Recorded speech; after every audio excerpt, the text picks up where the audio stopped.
છોટાઉદેપુર મધ્ય ગુજરાત વીજ કંપની દ્વારા ગ્રાહકો માટેની સુવિધા માટે 24x7 એક નવી મેન્ટેનન્સ વાનનો વધારો કરવામાં આવ્યો।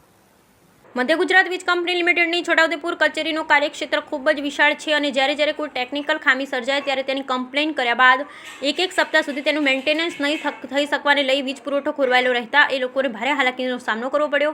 MGVCL કચેરીના નાયબ એન્જિનિયર રચનાબેન મિસ્ત્રીએ માહિતી આપતા જણાવ્યું હતું કે છોટાઉદેપુર નગર સહિત અંતરિયાળ ગ્રામ્ય વિસ્તારમાં વીજ લાઇન મેન્ટેનન્સ માટે અત્યાર સુધી છોટાઉદેપુર કચેરી પાસે સીડીવાળી એકમાત્ર મોબાઈલ વેન માત્ર 12 કલાક પૂરતી જ ઉપલબ્ધ હતી, જેને લઈ છોટાઉદેપુર નગર સહિત ગ્રામ્ય વિસ્તારની વીજ ફોલ્ટ કમ્પ્લેનના લાંબા લિસ્ટના નિરાકરણ માટે લાંબો સમય લાગતો, પરંતુ MGVCL છોટાઉદેપુર કચેરીના કાર્યક્ષેત્રમાં આવતા વિસ્તારોમાં નાગરિકોના હવે મેન્ટેનન્સ માટે લાંબો સમય રાહ નહીં જોવી પડે, કારણ કે હવે 3 ટેકનિકલ સ્ટાફ સાથે સીડીવાળી એક નવી વેન 24x7 સમય માટે ગ્રાહકો માટે ફાળવવામાં આવી છે।